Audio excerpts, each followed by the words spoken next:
온라인 특별 새벽 기도회를 여는 매일 기도. 오늘의 기도. 이제 생각을 멈추고 말씀을 봅니다. 너희는 이제 가만히 서서 여호와께서 너희 목전에서 행하시는 이 큰 일을 보라. 사무엘상 12장 16절. 내 안에 생각이 너무 많아서 기도하기가 어렵습니다. 기도하려고 앉아도 말씀을 펴도 결국 생각하다가 끝납니다.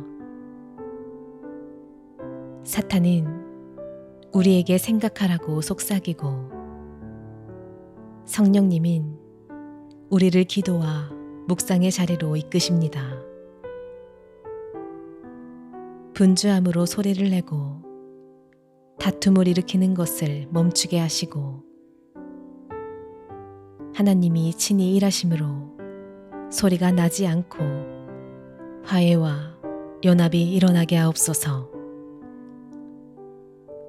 하나님 아버지, 생각이 떠오를 때마다 예수님의 이름을 부르기 원합니다.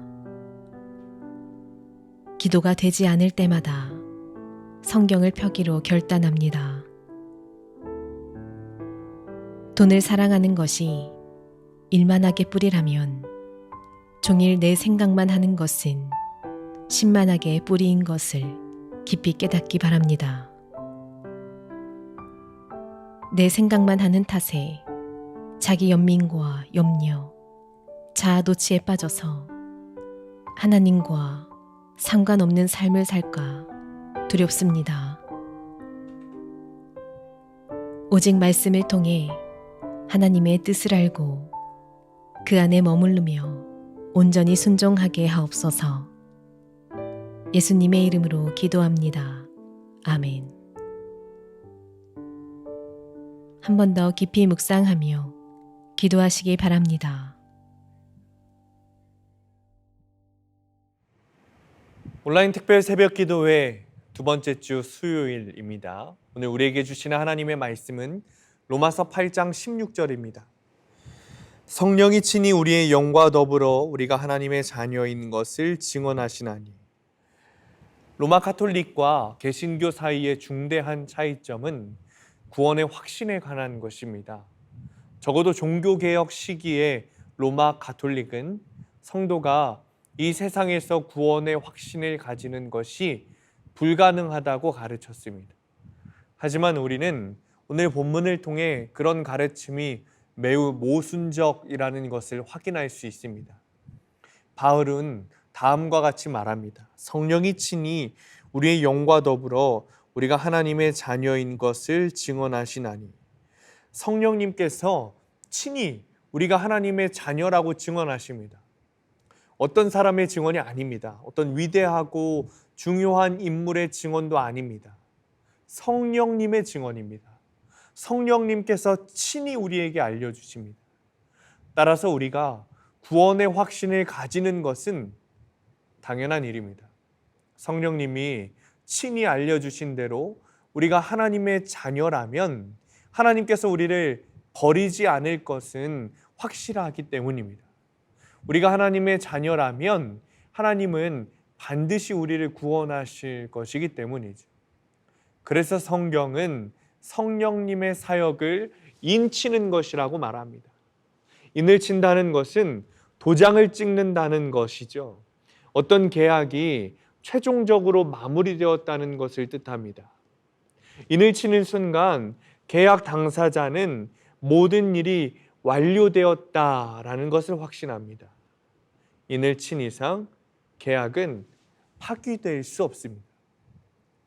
고린도후서 1장 22절에 그가 또한 우리에게 인치시고 보증으로 우리 마음에 성령을 주셨느니라. 에베소서에 그 안에서 너희도 진리의 말씀 곧 너희의 구원의 복음을 듣고 그 안에서 또한 믿어 약속의 성령으로 인치심을 받았으니. 에베소서 4장 30절에 하나님의 성령을 근심하게 하지 말라. 그 안에서 너희가 구원의 날까지 인치심을 받았느니라. 성경은 여러 부분에서 구원의 확신에 대해 말합니다. 그리고 우리에게 구원의 확신을 주시는 분이 성령님이라고 말합니다. 성령님은 우리가 하나님의 자녀인 것을 알게 하시고 이로써 우리는 구원을 확신하게 됩니다. 요한계시록도 동일한 주제를 말하고 있어요. 계시록 2장 7절에 귀 있는 자는 성령이 교회들에게 하시는 말씀을 들을지어다. 이기는 그에게는 내가 감추었던 만나를 주고 또 흰 돌을 줄 터인데 그 돌 위에 새 이름을 기록한 것이 있나니 받는 자밖에는 그 이름을 알 사람이 없느니라. 또 계시록 2장 28절 29절에 내가 또 그에게 새벽 별을 주리라. 귀 있는 자는 성령이 교회들에게 하시는 말씀을 들을지어다. 계시록의 상징들을 정확하게 이해하는 것은 어려운 일입니다. 하지만 여기서 말하는 만나, 흰 돌, 새벽 별 같은 것들이 신실한 성도들에게 주시는 하나님의 특별한 선물이라는 사실은 우리에게 의문의 여지가 없습니다. 하나님은 우리가 구원의 확신을 가지기를 원하십니다. 그리고 성령님이 그 일을 하십니다. 성경은 우리가 본질상 사탄의 자녀 그리고 저주와 진노의 자녀였다고 말합니다.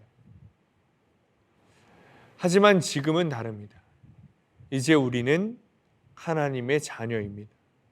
하나님의 사랑과 돌봄을 받는 자녀입니다. 이런 놀라운 변화가 일어난 것은 성령님의 역사 때문이에요. 우리는 바로 앞에서 이 사실을 살펴보았습니다. 8장 15절에 로마서 8장 15절에 너희는 다시 무서워하는 종의 영을 받지 아니하고 양자의 영을 받았으므로 우리가 아빠 아버지라고 부르짖느니라. 우리는 양자의 영, 즉 성령님을 받았습니다. 그 결과 우리는 하나님을 아빠 아버지라고 부르짖게 됩니다. 하지만 우리는 때때로 불안한 감정에 빠집니다. 우리가 정말 하나님의 자녀가 맞는지, 우리의 구원이 확실한지에 대한 의문을 가지는 거예요. 바로 이때 성령님이 우리를 찾아오십니다. 그리고 우리에게 확신을 주십니다. 바로 그것이 오늘 본문인 로마서 8장 16절의 의미인 거예요. 성령이 친히 우리와 더불어 우리가 하나님의 자녀인 것을 증언하시나니. 존 오웬 목사님은 성부, 성자, 성령과의 교제에 관하여 라는 책에서 로마서 8장 16절이 마치 법정에서 일어나는 자격 다툼을 연상시킨다고 말한 바 있습니다. 그 책에서 이렇게 묘사했습니다. 성도들이 재판장에 섭니다. 마귀들이 성도들을 고발합니다. 저들에게는 구원받을 자격이 없고 하나님의 자녀라 불릴 자격은 더더욱 없다고 고발합니다. 그때 성령님이 오십니다. 그리고 말씀하십니다. 우리가 하나님의 자녀가 확실하다고, 따라서 우리의 구원도 확실하다고 증언하십니다. 사탄은 우리 마음에 심각한 절망감을 심을 수 있습니다. 우리 마음이 녹아내리게 할 수도 있습니다. 심지어 하나님 앞으로 나가는 것을 두려워하게 만들 수도 있습니다. 하지만 사탄은 우리의 구원을 방해할 수 없습니다. 우리의 마음 가운데 성령님이 계시기 때문입니다. 결국에는 성령님 승리하십니다. 성령님은 우리가 하나님의 자녀라는 것을 증언해 주십니다. 우리에게 확신을 주십니다. 사랑하는 성도님들, 우리가 주님의 자녀라는 뜻은 이미 우리는 마귀와의 영적 전쟁에서 승리하였다는 것입니다. 모든 싸움에서 이기신 주님께서 우리와 함께 하시기 때문입니다. 모든 전쟁에서 이기신 주님께서 우리의 아버지가 되시기 때문입니다. 오늘도 분명한 확신을 가지고 승리하는 삶을 사시기를 축원합니다. 기도하겠습니다. 주님, 우리 안에 계신 주님은 이미 승리하심을 확정하셨습니다. 그리고 주님께서 우리 안에 계시기 때문에 그 승리가 우리의 것이 된다는 것도 이미 확정해 놓으셨습니다. 하나님, 우리는 이긴 싸움을 하고 있습니다. 마귀는 여전히 우리를 유혹하고 공격하여 넘어뜨리려 하지만 우리는 이미 그 싸움에서 이겼습니다. 주님께서 승리하셨기 때문입니다. 하나님, 오늘 그 삶을 우리가 우리의 삶을 살아갈 때 그것을 믿게 하여 주옵소서. 주님께서 부어주시는 성령님의 능력으로 말미암아 모든 영적 전쟁에서 승리하게 하시고 오직 주님만 바라보고 주님께 영광 올려드리는 삶을 살도록 하나님 인도하여 주옵소서. 예수님의 이름으로 기도합니다. 아멘.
아멘.